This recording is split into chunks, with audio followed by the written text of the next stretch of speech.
खुलुमबाय स्टुडिअ दङ आं राकेश रामसियारि बे समाव सासे बर' आइजोखौ बर' बिमाखौ इउपिपिएलआव भट होनायनि थाखाय बिपिएफनि दैदेनगिरिया बुदों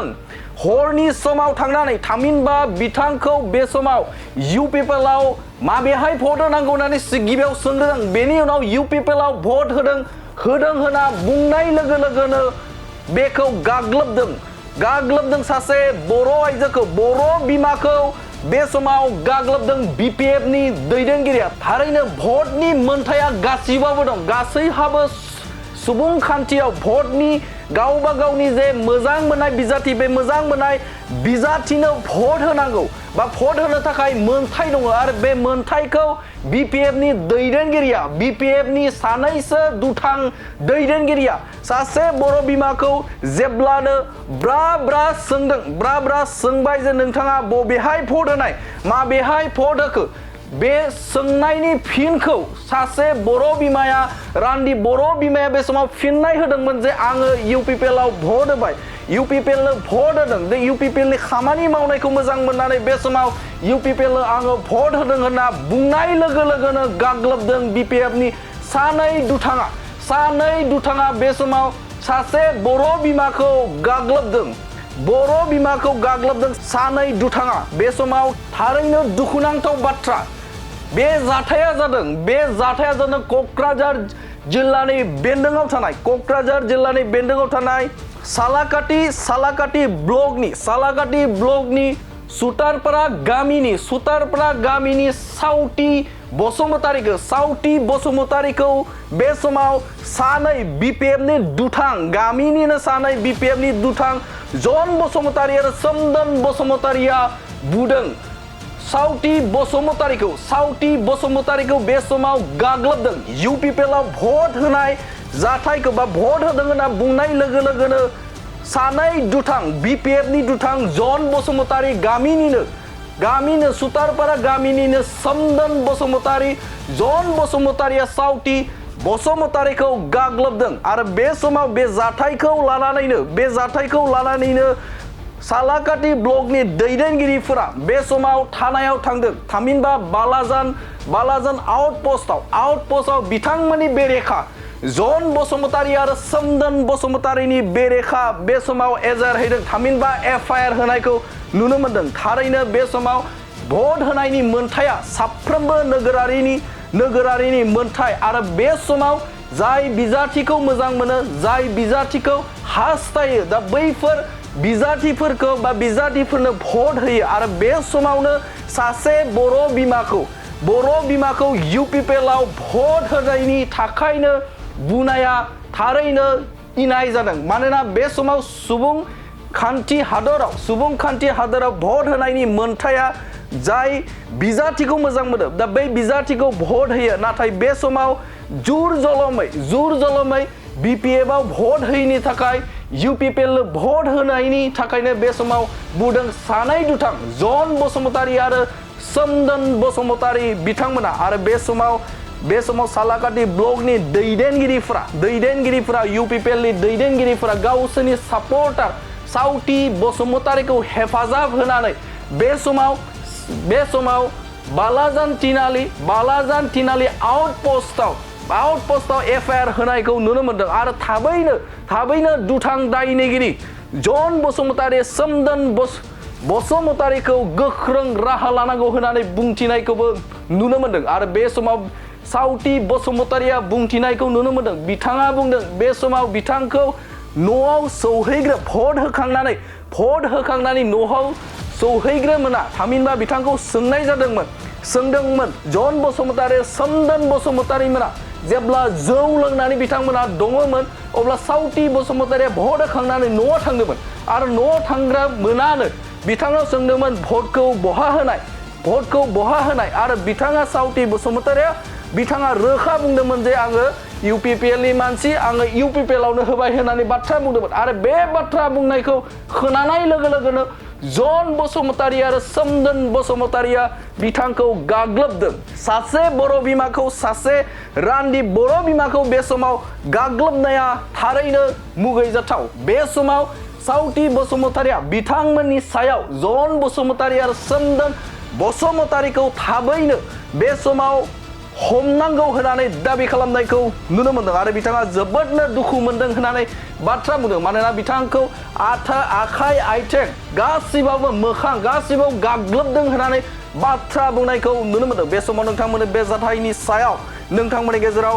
आरोबाव मा बुंदों बिथां दैदेनगिरिजों लोगोसे साउथि बसुमतारीया बे समाव नोंथांमोननि होनै मादै मा नाम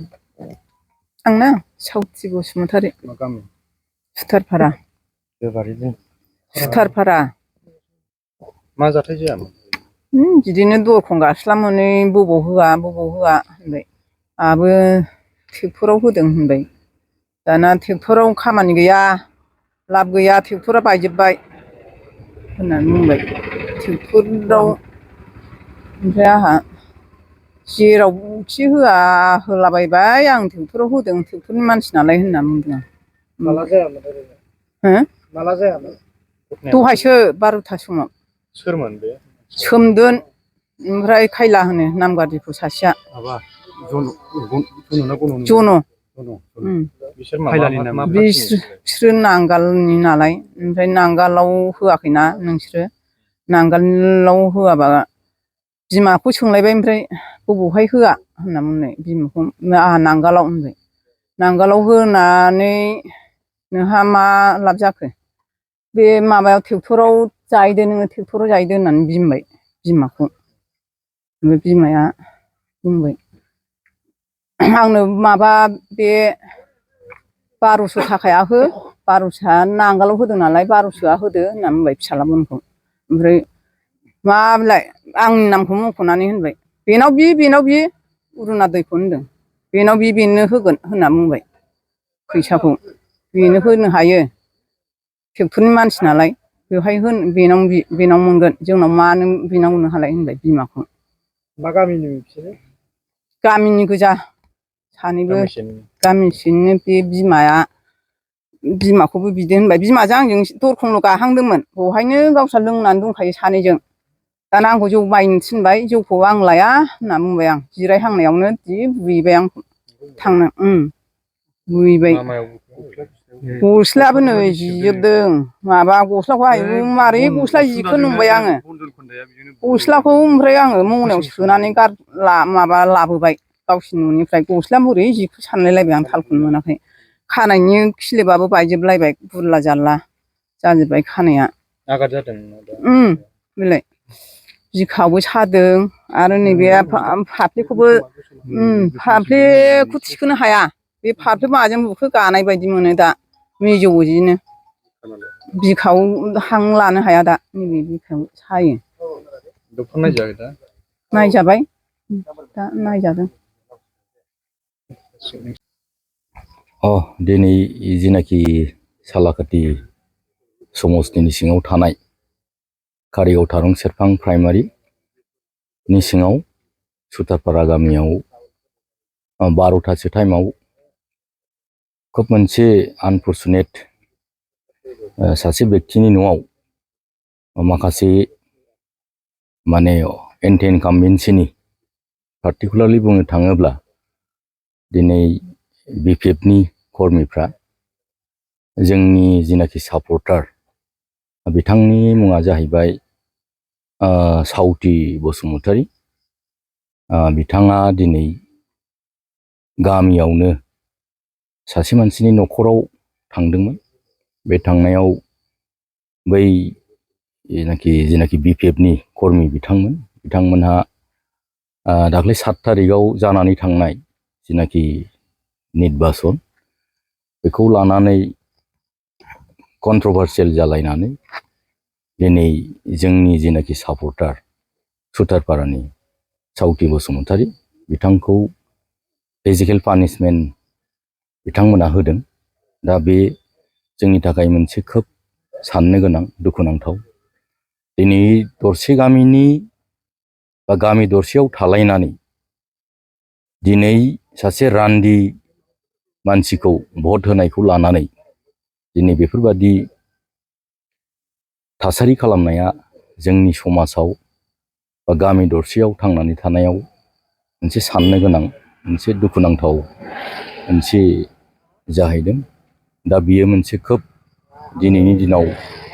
माने जों कन्डेम खालामो, जों गरिहना होयो। मानो होनोब्ला बेफोरो जोंनि थांनानै थानायाव मोजां नङा। दिनै जाय बिथांमोनहा जोंनि जेनाखि सावथि बसुमतारी जोंनि सापर्टार, बिथांखौ बे पानिशमेन्ट होग्रा बा फैग्रा मानसिफोरखौ जोङो आयेनगत भाबै जोङो दिनै बे थिनालिनि जेनाखि बालाजान आउटपस्ट बेवहाय जोङो एफआइआर होफैदों। दा जोङो आयेननि गेजेरजोंनो, ल' एन्ड अर्डारनि गेजेरजों जाय बिथांमोनहा जोंनि सापर्टारखौ फिजिकेलि टर्चार खालामदों बिथांमोनखौ आयेननि बेबस्था लानांगौ होननानै जोङो बे मिडियानि गेजेरजों खावलायो। माबायदि रोखोमै गाग्लोबो? दा बिथां बे जोंनि सापर्टार सावथि बसुमतारी बिथांनि होननाय मथेब्ला बे जिनाखि थांनाय 7 थारिखनि जिनाखि इलेक्सन, बेखौ लानानैनो बिथांमोनहा सोंथि सोंलायनाय जादों, बबाय होदों, मानो होखो होनलायनानै दिनै बे मोनसे इनसिडेन्टआ जानानै थांदों। दा बियो मोनसे जोंनि थाखाय बा जोंनि ओनसोलाव बा बिटिआर ओनसोलावनो बियो मोनसे बेबादि सिटुवेसन खालामनाया मोजां जायाखै। मानो होनोबा जेराव जोङो मोनसे सान्थि परिबेसाव जोङो दङ आरो जोंनि जेनाखि सरकार, इउपिपिएलनि जेनाखि सरकार, जोंनि 1 नाम्बार थांखियानो जाहैबाय सान्थि एस्टाब्लिश खालामनाय। दिनै बिथांमोनहा बेफोरबादि जिनिसखौ सिन्था खालामाब्लानो गामि दरसेयाव बेफोरबादि जेनाखि फिजिकेल पानिशमेन्ट खालामलायनाय, इलेक्सन थांखांनायनि उनावबो बेफोरखौ कन्ट्रभार्सियेल लाबोनानै बेबादि परिबेस सृष्टि खालामनाया बेयो मोनसे साननो गोनां बाथ्रा। आरो बे समाजाव माने लाइ होनाया बा लाइ होनांगौ होननानै जों साना। दा जोंना आर्नेस्ट रिकुवेस्टआ बेनो। दा बे मिडियानि गेजेरजों आं बेखौनो बुंबावनो सानदों, जाय बिथांमोनहा एकिउज हिसाबै